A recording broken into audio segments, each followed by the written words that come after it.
I stood in front of the gilded mirror in the Waldorf Astoria's powder room, my trembling fingers fumbling with the zipper of my sapphire blue evening gown. The fabric shimmered under the soft glow of the chandelier above, but all I could feel was the coldness of the silk against my skin, like a shroud, not a dress. I stared at my reflection, searching for the woman I used to be, but all I saw was a stranger. My hazel eyes, once bright with dreams of love and laughter, were now hollow, shadowed by 10 years of a marriage that felt more like a transaction than a union. I was Elizabeth Harper, but I didn't know who that was anymore. The muffled sound of applause seeped through the walls, pulling me back to the present. I smoothed the gown over my hips, took a deep breath, and stepped out into the grand ballroom. The Waldorf Astoria was a spectacle of opulence, crystal chandeliers casting prisms of light across the room, champagne flutes clinking in the hands of New York's elite, and the hum of self-important chatter filling the air. This was the annual gala of Caldwell Enterprises, a night to celebrate my husband, Nathan Caldwell, as the CEO of the year.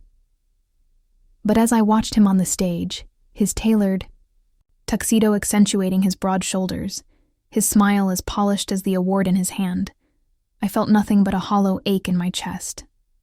His dark eyes never once sought me out in the crowd. They never did. I remembered our wedding day, 10 years ago, in a small chapel on the outskirts of New York. I had stood at the altar, my white dress clinging to my skin with the dampness of nervous sweat, tears silently streaming down my face as Nathan recited vows he didn't mean. I had wanted to run, to scream, to tear the veil from my hair and flee into the rain outside. But I didn't. I couldn't. My father had made a deal. My hand in marriage to save his crumbling company. I was the collateral, the price of his survival. And Nathan, with his cold ambition and unyielding discipline, had accepted the bargain without a flicker of hesitation.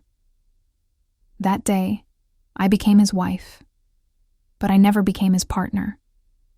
Now, as I stood among the glittering crowd, I felt like a ghost haunting my own life.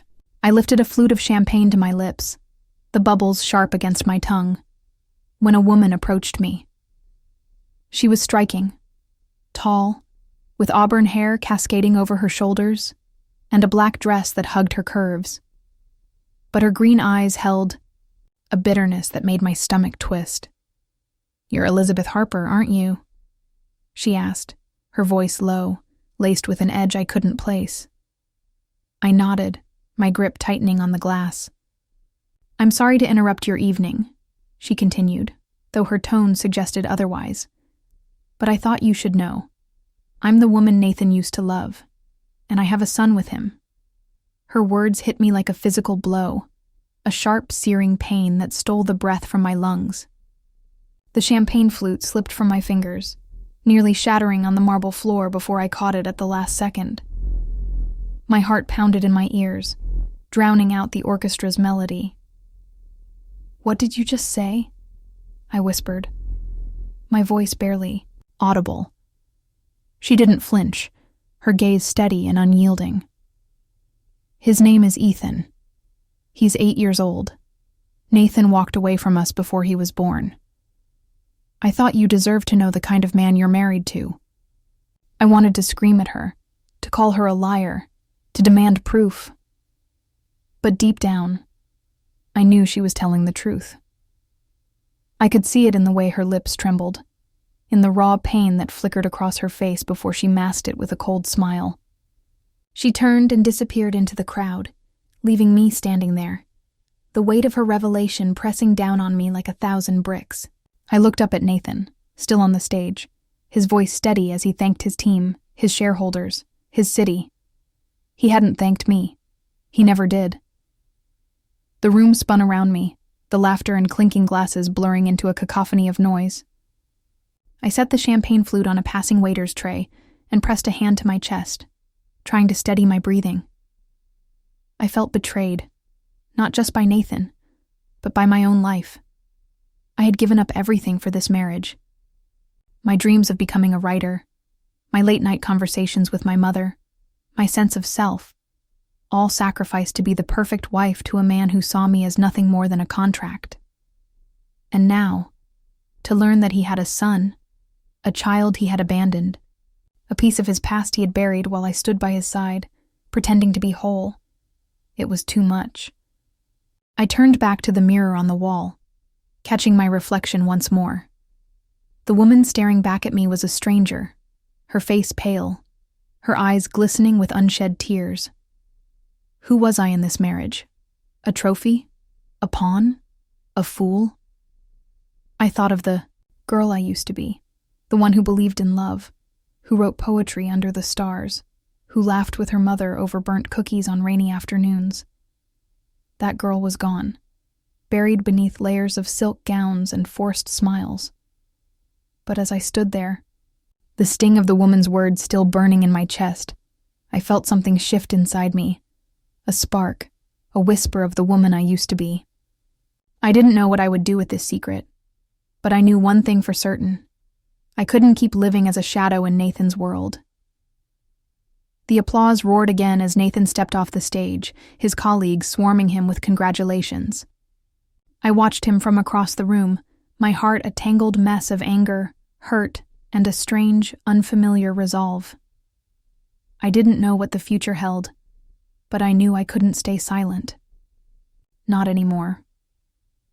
The drive back to our Hamptons estate felt endless, the city lights fading into the darkness of the Long Island Expressway. Nathan had stayed behind at the Waldorf Astoria, claiming he had business to attend to with his investors. I didn't argue. I never did. The silence in the car was suffocating, broken only by the soft hum of the engine and the occasional crackle of the driver's radio. I stared out the window, the woman's words from the gala echoing in my mind like a relentless drumbeat. I have a son with him. My fingers tightened around the sapphire gown, now crumpled in my lap, as if I could squeeze the truth out of the fabric. When I stepped into the estate, the grandeur of the place hit me like a slap. Marble floors gleamed under the soft glow of a crystal chandelier, and the walls were lined with modern art Nathan had bought at auctions, pieces I never cared for but pretended to admire. The house was a monument to his success, but it felt like a mausoleum to me. I kicked off my heels, the cold marble biting into my bare feet, and made my way to the living room. The fireplace was already lit, casting flickering shadows across the room. On the mantel sat our wedding photo, a staged portrait of two strangers pretending to be in love. I hated that picture, but I'd never had the courage to take it down.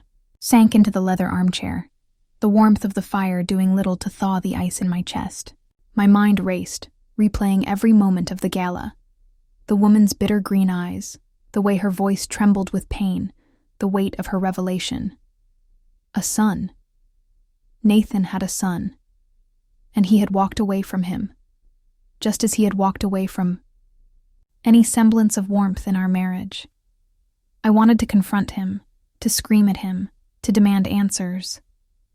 But I knew Nathan. He would shut me out, his cold logic and sharp words building a wall I couldn't breach. I needed someone else. Someone who might understand. My mother's face flashed in my mind, unbidden but vivid. I hadn't spoken to her in 5 years, not since the day she begged me not to marry Nathan. "He has no heart, Elizabeth," she had said, her voice breaking as she stood in our old kitchen, flour dusting her apron from the cookies we'd been baking. I could still smell the burnt sugar, hear the rain tapping against the window as we argued. I had been so angry, so determined to prove her wrong, to save my father's company and be the dutiful daughter. I had walked away from her that day, cutting her out of my life as if she were the one who had betrayed me. Now, the memory of her gentle hands, her warm laughter, the way she always knew how to make me feel safe, brought tears to my eyes. I reached for my phone, my hands trembling as I scrolled to her number. It felt like a lifeline, a thread connecting me to the girl I used to be. I hesitated, my thumb hovering over the call button. What if she didn't want to hear from me? What if she hated me for abandoning her? But the ache in my chest was too heavy. The need for answers, too. Urgent. I pressed the button and held my breath. Elizabeth? Her voice was soft, tentative, but unmistakably hers. I closed my eyes, the sound of her saying my name breaking something inside me. Mom, I whispered, my voice cracking. I need to talk to you. There was a long pause, and I could hear her breathing on the other end, the faint rustle of fabric as if she were sitting down. I've been waiting for this call, she said finally, her voice thick with emotion. What's wrong, sweetheart? I didn't know where to begin, but the words tumbled out of me like a flood. I told her about the gala, about the woman, about Nathan's son. I told her how lost I felt, how I didn't know who I was anymore. She listened in silence, her steady presence on the other end of the line, a balm to my frayed nerves. When I finished, there was another long pause, and then she spoke, her voice trembling. Elizabeth, you need to know the truth. The boy that woman mentioned, he's here. He's been living with me. I froze, the phone nearly slipping from my hand. What? I whispered, my heart pounding so hard I thought it might burst. His name is Ethan, she continued, her voice steady now, as if she had been preparing for this moment. He's 8 years old. His mother, Nathan's ex, couldn't take care of him. She was sick, struggling, and she reached out to me a few years ago. I've been raising him ever since. Nathan doesn't know. I didn't want him to take Ethan away, the room spun around me, the firelight blurring as tears filled my eyes. Ethan. Nathan's son was with my mother. All this time, while I had been playing the role of the perfect wife, my mother had been caring for a piece of Nathan's past, a piece he had discarded without a second thought. I felt a surge of anger, not just at Nathan, but at myself. I had abandoned my mother, left her to bear this burden alone, while I hid behind the walls of this empty mansion. I'm coming to see you, I said, my voice firm despite the tears streaming down my face. I need to meet him, Mom. I need to fix this. She didn't argue, but I could hear the worry in her voice as she gave me her address in a small town outside Boston. Be careful, Elizabeth, she said softly. Nathan can't. No, not yet. I hung up the phone, my hands still shaking, but a new resolve settled over me. I didn't know what I would find in Boston, but I knew I couldn't stay here, trapped in this house, trapped in this life. I had to see Ethan. I had to face my mother. And somehow, I had to find a way to make things right.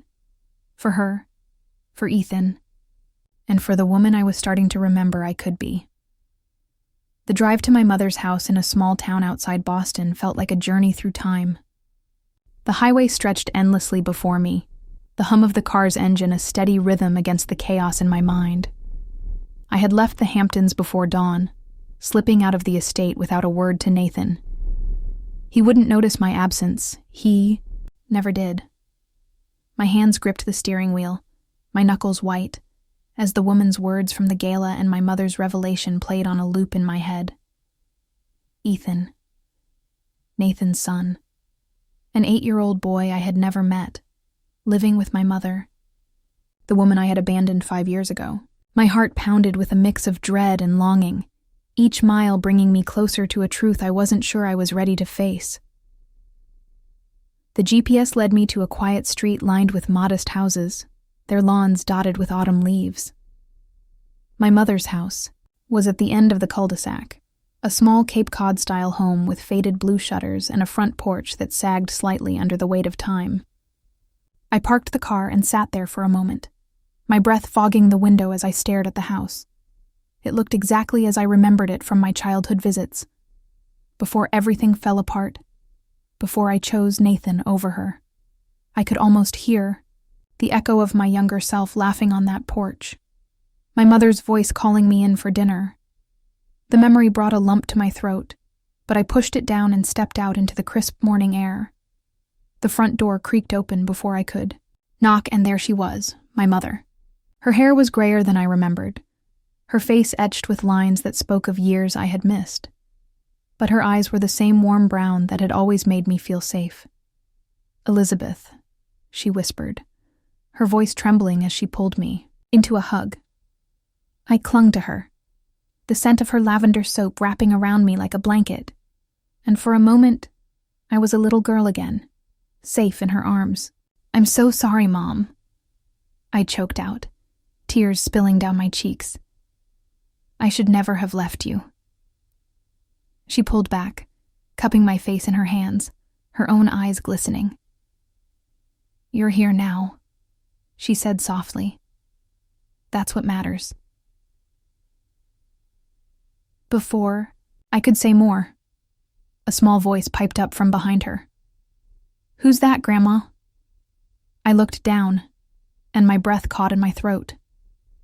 A boy stood in the doorway, his dark hair tousled, his cheeks flushed from playing. He was wearing a dinosaur t-shirt and sneakers caked with mud. But it was his eyes that stopped me cold. Deep, stormy gray, the exact shade of Nathan's. This was Ethan, Nathan's son. My heart twisted painfully as I took him in, seeing pieces of the man I had married and this child I had never known existed. "I'm Elizabeth," I said, kneeling down to his level, my voice shaky. "I'm a friend of your grandma's." Ethan tilted his head, studying me with a curiosity that made my chest ache. "Your shoes are dirty," he said matter-of-factly, pointing at his own sneakers. I noticed one of his laces was untied, trailing in the dirt, and without thinking, I reached out to tie it for him. My fingers brushed against his small foot, and the simple act, tying a child's shoelace, felt so intimate, so grounding, that I had to blink back tears. "There," I said, forcing a smile. "All better." Ethan grinned, a wide, toothy smile that lit up his face, and I felt something inside me shift, a longing I hadn't known I carried. "Why don't you come inside?" my mother said, her voice gentle but firm, as if she could sense the storm brewing in me. I followed her, into the house, Ethan trailing behind us, chattering about a dinosaur book he'd been reading. The living room was cozy, filled with mismatched furniture and shelves overflowing with books and photos. I spotted a picture of myself at 16, laughing with my mother at a county fair, and the sight of it made my heart clench. How had I let so much time slip away? In the kitchen, my mother poured me a cup of tea, the steam rising in lazy curls as she sat across from me. Ethan ran off to play in the backyard, his laughter echoing through the open window. "Nathan can't know about him, Elizabeth," my mother said, her voice low, her eyes searching mine. "If he finds out, he'll take Ethan away. I can't let that happen." I nodded, my throat tight, but my mind was racing. I understood her fear, Nathan's cold pragmatism, his need for control. But I couldn't shake the image of Ethan's eyes, so like Nathan's, yet so full of innocence. Nathan had long since lost. I spent the day with Ethan, letting him lead me through his world. We sat on the living room floor, surrounded by plastic dinosaurs, as he told me stories about a T-Rex named Spike, who saved the world. I listened, my heart swelling with every word, every giggle. I saw Nathan in him, the sharp angle of his jaw, the way his brow furrowed when he concentrated.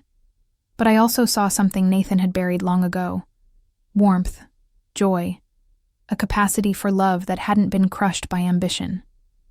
As I watched Ethan play, I felt a fierce protectiveness rise in me, a need to shield this boy from the man his father had become. But beneath that protectiveness was a gnawing conflict. I owed my mother my loyalty. She had taken Ethan in, loved him as her own, while I had turned my back on her. But I also felt a responsibility to Nathan, the man I had vowed to stand by, even if he had never truly stood by me.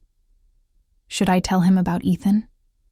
Could I trust him not to destroy this fragile happiness my mother had built?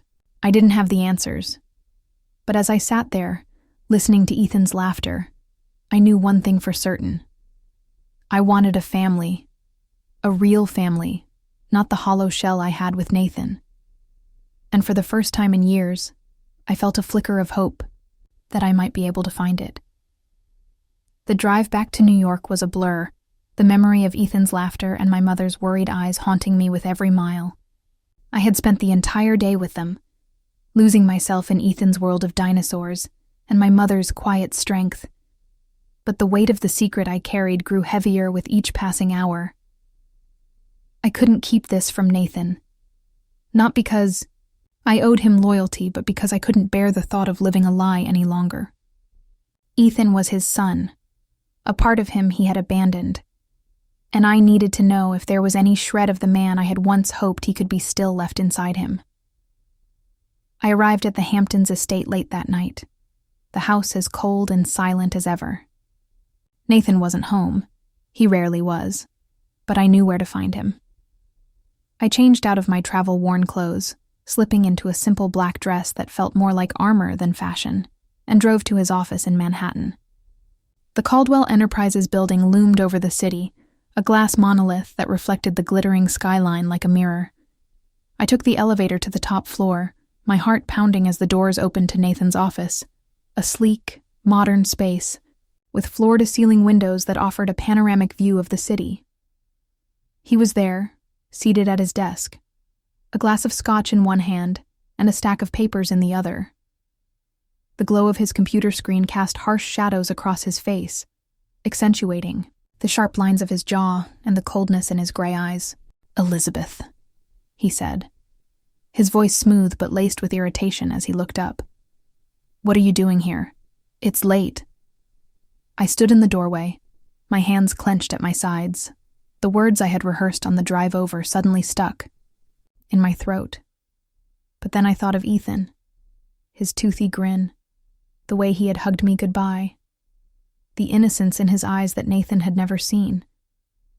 And the words came rushing out. "You have a son," I said, my voice trembling but firm. "His name is Ethan. He's 8 years old and he's been living with my mother." Nathan froze, his glass of scotch halfway to his lips.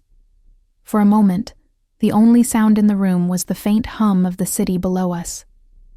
Then his expression darkened, his eyes narrowing as he set the glass down with a deliberate thud. "What are you talking about, Elizabeth?" he asked, his voice low, dangerous. I took a step forward, my hands shaking but my resolve unshaken. "I met a woman at the gala," I said, my voice steadier now. "She told me about Ethan. And then I went to see my mother, and he was there, Nathan. He's your son. He looks just like you. And you walked away from him." Nathan shot to his feet, his chair scraping against the polished floor. "You had no right to dig into my past," he roared, slamming his fist on the desk. The sound echoed through the room, making me flinch, but I didn't back down. I couldn't. I saw the storm in his eyes, the fury that had always intimidated me. But this time, I saw something else. Something I hadn't noticed before. Beneath the anger, there was pain, raw and unguarded, flickering in his gaze like a shadow. I remembered the nights I had found him here, long after the office had emptied, staring out at the city with a haunted look in his eyes. I had once overheard him on the phone, his voice low and broken, saying, "Some mistakes can't be undone." I had never asked him what he meant, too afraid of the wall he would build between us. But now, I wondered if Ethan was one of those mistakes. "I'm not your possession, Nathan," I said, my voice rising as tears stung my eyes. "And Ethan isn't a mistake you can just erase. He's a child, a beautiful, innocent child who deserves better than to be abandoned by his father." I took another step forward, my hands trembling as I pointed at him. "I've spent 10 years being the perfect wife, standing by your side while you built this empire. But I won't stand by and let you hurt him. He deserves to know his father, and you deserve to face what you've done." Nathan's face twisted, a mix of rage and something I couldn't quite name. Guilt, perhaps, or shame. He turned away from me, his hands gripping the edge of the desk as he stared out at the city below. "You don't understand," he said, his voice quieter now, but no less harsh. "You don't know what I've been through, what I had to do to get here. I didn't want a child. I didn't want any of this." His words cut deep, but they also lit a fire inside me. "Then why did you marry me?" I shouted, my voice breaking. "Why did you let me give up everything for you if you didn't want any of it?" He didn't answer, his silence louder than any words he could have spoken. I stood there, my chest heaving, tears streaming down my face as the weight of the last 10 years crashed over me. I had given up my dreams, my mother, my sense of self, all for a man who couldn't even look at me now. I thought of Ethan, of the way he had hugged me, the way he had looked at me with trust in his eyes, and I knew I couldn't let Nathan's coldness touch him. I turned to leave, my hand on the door, when Nathan's voice stopped me. "Elizabeth," he said, his tone softer, almost broken. But I didn't turn back. I couldn't. I walked out, my heart shattered but my resolve stronger than ever. I would protect Ethan, no matter what it took, even if it meant standing against the man I had once vowed to love. The week following my confrontation with Nathan was a descent into chaos. I had returned to the Hamptons estate, but the silence between us was louder than ever. Nathan avoided me, leaving for the office before dawn and returning long after I had gone to bed. I didn't push him. I couldn't. The memory of his broken expression in his office, the way his voice had softened when he called my name as I walked away, lingered in my mind like a ghost. But I had no time to dwell on it. The secret I had uncovered about Ethan was no longer mine to keep. It started with a single headline on a tabloid website, the kind of sensationalist trash I usually ignored. "Caldwell CEO's secret son, a scandal in the making?" My stomach dropped as I scrolled through the article on my phone, the grainy photo of Ethan and my mother outside her house in Boston staring back at me. The article was ruthless, painting Nathan as a heartless tycoon who had abandoned his child, and me as the clueless wife who had been kept in the dark. It mentioned my mother by name, accusing her of hiding Ethan to extort money from Nathan, a lie so vicious it made my blood boil. Within hours, the story had spread like wildfire, picked up by every major news outlet in the city. Reporters camped outside the estate, their cameras flashing as I drove through the gates, their shouted questions a relentless assault. "Mrs. Caldwell, did you know about the child? Is your marriage over? What does this mean for Caldwell Enterprises?" The pressure was unbearable. I watched the news in the living room, the ticker at the bottom of the screen announcing that Caldwell Enterprises stock had plummeted 15% in a single day. The board was in a frenzy, and Nathan was at the center of the storm. He called me that afternoon, his voice clipped and cold over the phone. "This is your fault, Elizabeth," he said, the words cutting deeper than I wanted to admit. "You couldn't keep your mouth shut, and now you've destroyed everything I've built." I wanted to scream at him, to tell him that he was the one who had abandoned Ethan, that he was the one who had created this mess. But I couldn't. His words echoed my own fears, that I had made things worse, that I had put Ethan and my mother in danger by confronting Nathan. I knew I had to act. I couldn't let the media tear apart my mother's life or Ethan's. I called a press conference, arranging it through Nathan's PR team despite his protests. The morning of the conference, I stood in the small bathroom off the conference room at Caldwell Enterprises, staring at my reflection in the mirror. My hands trembled as I applied a thin layer of makeup, trying to cover the dark circles under my eyes. The woman looking back at me was pale, her hazel eyes wide with fear, but there was a fire in them I hadn't seen in years. I thought of Ethan. His toothy grin, the way he had hugged me, the trust in his gray eyes, and I knew I had to do this. For him. For my mother. For the family I was starting to believe I could have. The conference room was a sea of flashing cameras and murmured voices as I stepped up to the podium. I wore a simple navy dress, my hair pulled back in a low bun, but I felt exposed, as if the crowd could see every crack in my carefully constructed facade. I gripped the edges of the podium, my knuckles white, and took a deep breath. "My name is Elizabeth Harper Caldwell," I began, my voice shaking but growing stronger with each word. "I'm here to address the recent stories about my husband, Nathan Caldwell, and the child named Ethan." The room fell silent, the weight of their anticipation pressing down on me. "Ethan is a part of my family," I said, my voice steady now. "He has been living with my mother, who has cared for him with love and devotion. The accusations against her are false and cruel. I will do everything in my power to protect Ethan and my mother from this scrutiny. This is not about Caldwell Enterprises. This is about a child who deserves to be safe, to be loved, to be free from the judgment of those who don't know him."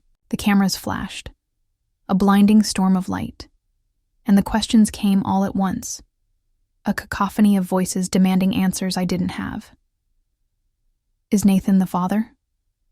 Are you leaving him? What does this mean for the company?"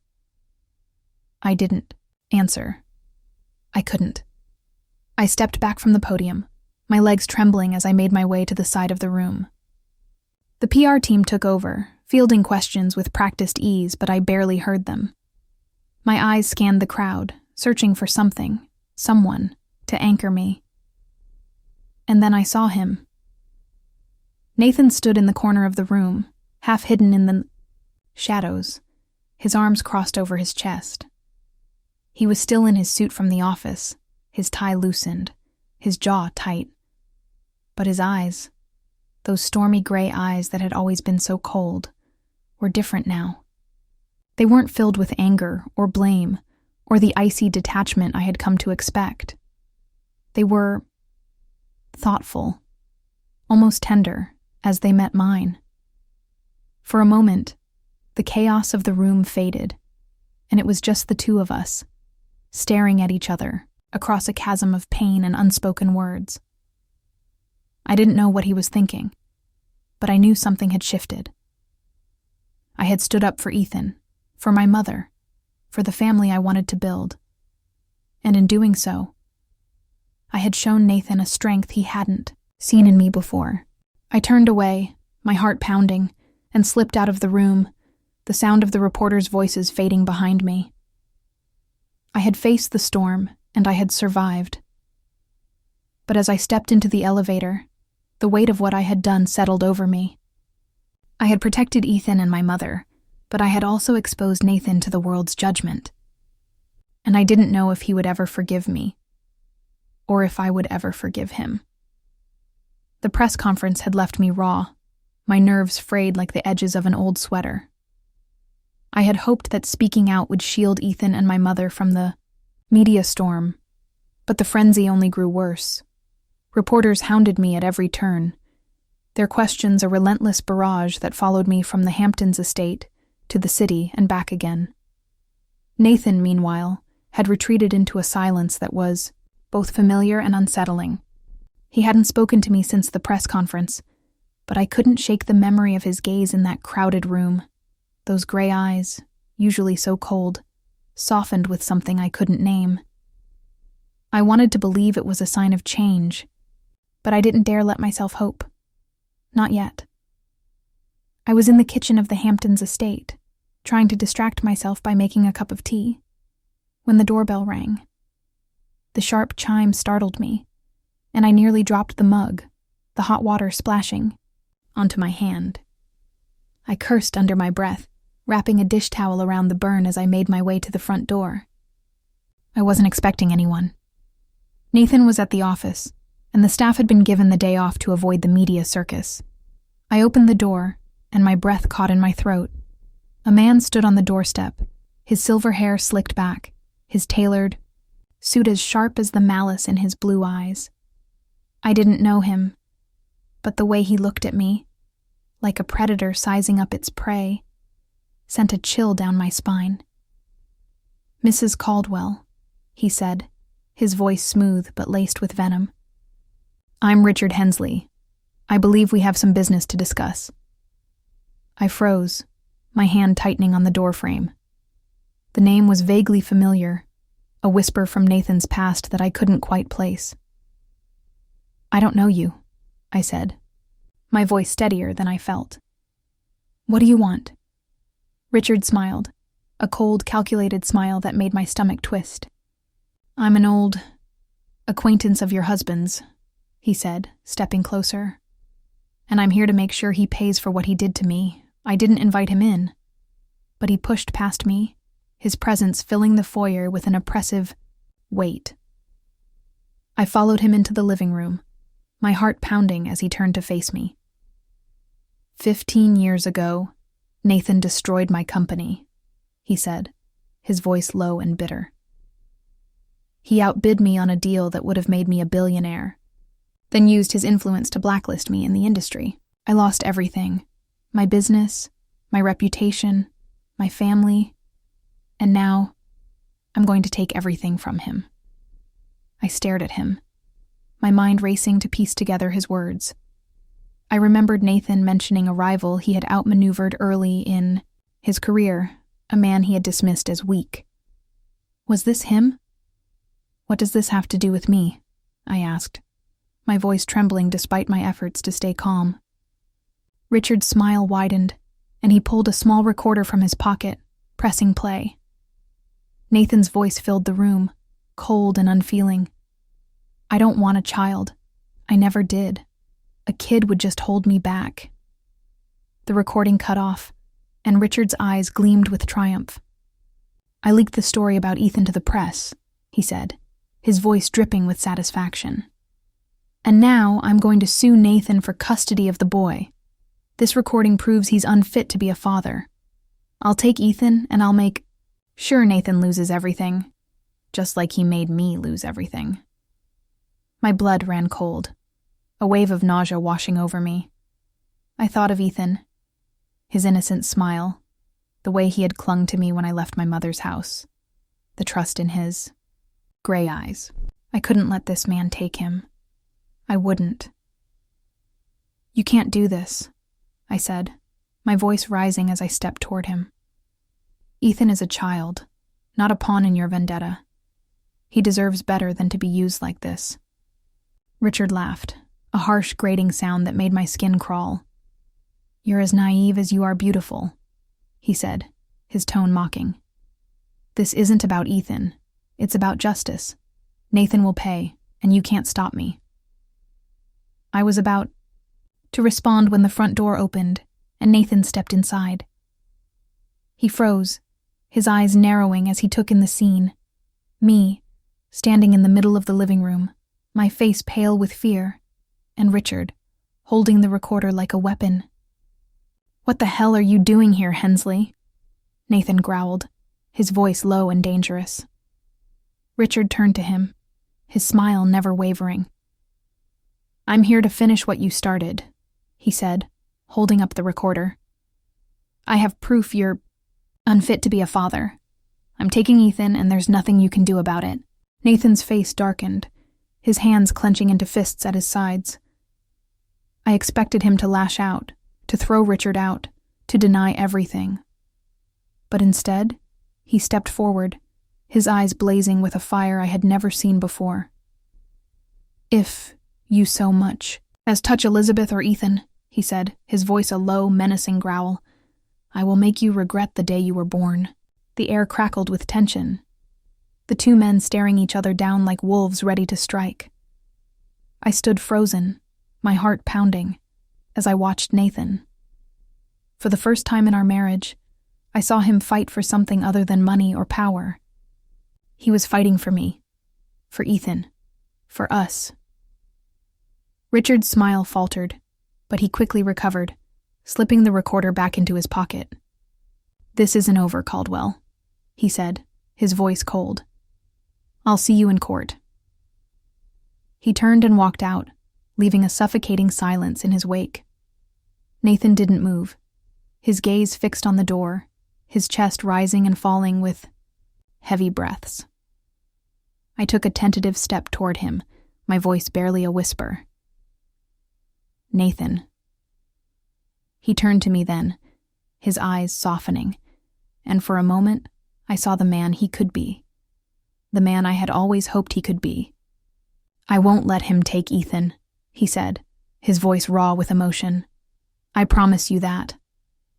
In that moment, I felt a flicker of hope, fragile but real. Nathan was changing, and I was starting to believe we could face this together. But as I looked at the door where Richard had disappeared, I knew the fight was far from over. The days following Richard's threat were a whirlwind of fear and uncertainty. I couldn't sleep, my mind racing with images of Ethan being torn away from my mother, his small face crumpled with confusion and fear. I spent hours on the phone with her, reassuring her that we would find a way to protect him. But my words felt hollow. Richard's recording of Nathan's cold dismissal of fatherhood, "I don't want a child, I never did," played on a loop in my head, a damning piece of evidence that could destroy everything. I knew Nathan had changed, or at least was beginning to. But I also knew the courts wouldn't see the man I had glimpsed in that moment of defiance against Richard. They would see the man on that recording, a man who had abandoned his son without a second thought. Nathan, for his part, was a storm of action. He spent long hours in his office, meeting with lawyers, strategizing with his PR team, and pulling every string he could to counter Richard's threat. But the media frenzy only grew worse, with headlines screaming about the Caldwell custody battle and speculating about the collapse of his empire. The board of Caldwell Enterprises was in an uproar, threatening to oust him if the scandal didn't die down. I watched him from a distance, the weight of his empire pressing down on him, and I wondered if he would choose his legacy over Ethan.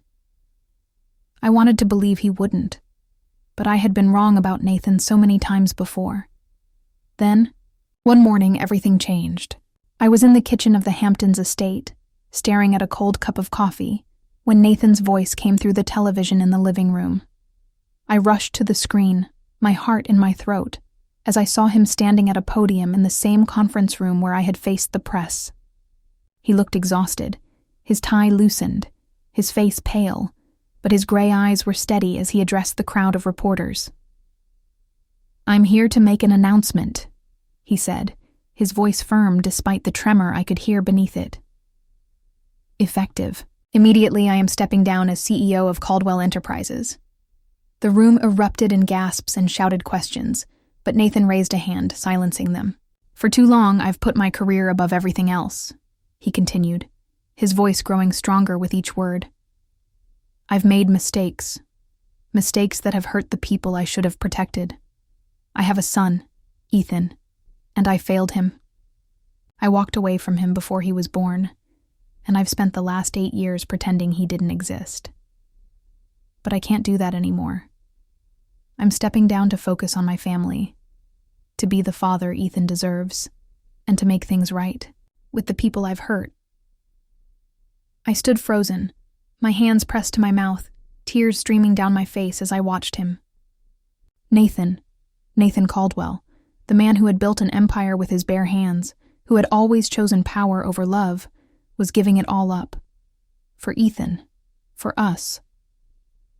The reporters shouted questions, their voices a chaotic blur, but Nathan ignored them, stepping away from the podium and disappearing from the screen.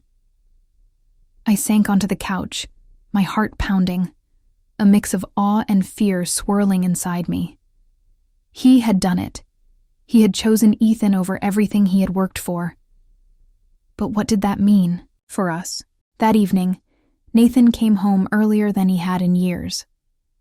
I was in the living room, the fire crackling in the hearth, casting warm shadows across the room. I stood as he entered, my hands twisting nervously in front of me. He looked different. Still, in his suit, but his shoulders were slumped, his face etched with exhaustion. He set his briefcase down by the door and met my gaze, his gray eyes softer than I had ever seen them. "Elizabeth," he said, his voice raw, "I need to talk to you." I nodded, my throat tight, and gestured for him to sit. But he didn't. Instead, he crossed the room in a few quick strides and took my hands in his touch warm and steady. "I don't deserve you," he said, his voice breaking.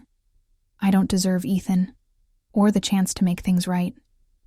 I've been a coward, hiding behind my work, my ambition, because I was too afraid to face the mess I'd made of my life. But I can't hide anymore. I'm going to fight for Ethan, for us, for the family we could be. I want to fix this, Elizabeth. I want to be the man you deserve." Tears welled in my eyes as I looked at him, seeing the vulnerability in his face, the sincerity in his words. For the first time in our marriage, I felt like I was truly seeing him, not the cold, calculating CEO, but the man beneath, the man who had been broken by his own choices and was now trying to piece himself back together.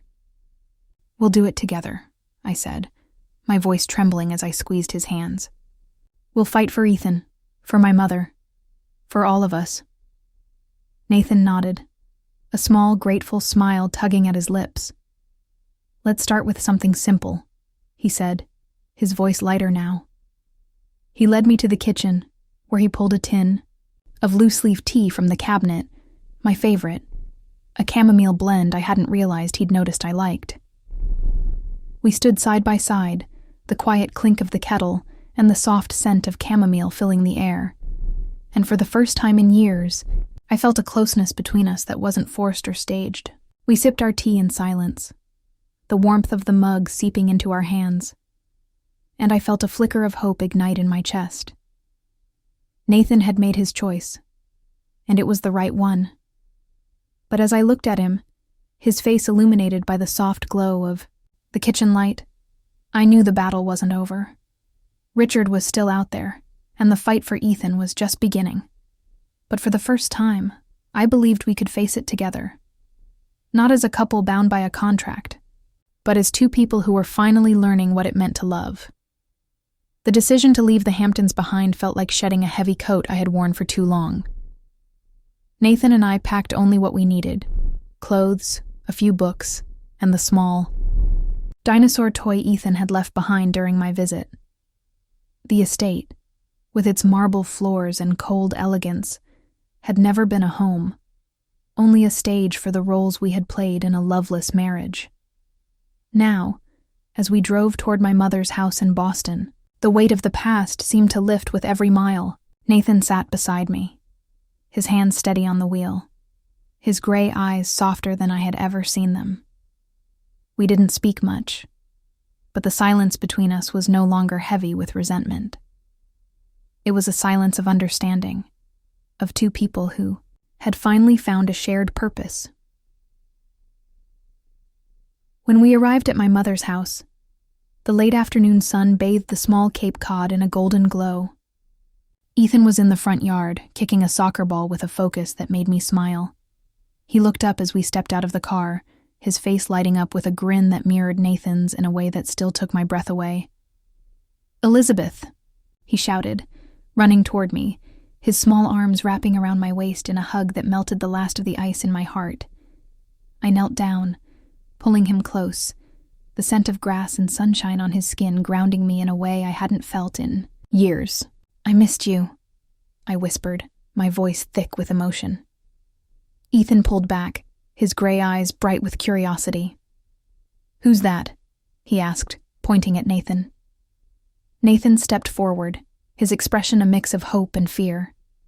He knelt beside me, his movements hesitant, as if he were afraid Ethan might bolt. "I'm Nathan," he said, his voice low and unsteady. I'm your dad." Ethan tilted his head, studying Nathan with the same curiosity he had shown me that first day. "My dad?" he repeated, his brow furrowing. Nathan nodded, his throat working as he swallowed hard. "I'm so sorry, Ethan," he said, his voice breaking.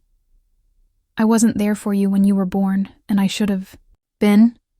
I made a big mistake, but I'm here now, and I want to be your dad, if you'll let me." Ethan was quiet for a moment, his small face serious as he considered Nathan's words. Then, without warning, he threw his arms around Nathan's neck, hugging him tightly. "Okay," he said simply, his voice muffled against Nathan's shoulder. I watched as Nathan's eyes closed, a single tear slipping down his cheek as he held his son for the first time. My own tears fell freely, the sight of them together, a father and son reunited, filling me with a warmth I had never thought possible. I had spent so long believing that happiness was something I could never have, but in that moment, I felt it blooming inside me, fragile, but real. My mother stepped out onto the porch, her arms crossed over her chest, her eyes glistening with pride. "You did good, Elizabeth," she said, her voice soft but steady. I stood, brushing the grass from my knees, and crossed the yard to hug her. "I'm sorry for everything, Mom," I said, my voice trembling. "I should have listened to you. I should have never left." She pulled back, cupping my face in her hands, her brown eyes warm with love. "You're here now," she said, echoing the words she had spoken when I first arrived. "That's what matters." We spent the rest of the afternoon in the kitchen, the four of us gathered around the old wooden table that had seen so many of my childhood memories. My mother pulled out her recipe for chocolate chip cookies, the same one we had made together on rainy days when I was a girl. I showed Ethan how to measure the flour, laughing as he sneezed when a cloud of it puffed into the air. Nathan mixed the dough, his movements careful but eager, as if he were trying to make up for all the years he had missed in this single act. The kitchen filled with the scent of baking cookies and the sound of Ethan's laughter, a melody that wrapped around us like a warm blanket. As the cookies baked, Ethan ran off to play in the backyard again, his energy boundless. Nathan and I sat at the table, sipping tea while my mother watched us with a knowing smile. "You two have come a long way," she said, her voice gentle. I glanced at Nathan, his hand resting on the table, and reached out to take it. His fingers closed around mine, warm and steady, and I felt a connection I had never thought we could have. "We have," I said, my voice soft but sure. "And we're not done yet." Later, as the sun dipped below the horizon, Nathan and I stepped outside to watch Ethan play. He was chasing fireflies, his laughter echoing through the evening air, his small figure glowing in the fading light. Nathan slipped his arm around my waist, pulling me close, and I leaned into him, the warmth of his body a comfort I had never expected to find.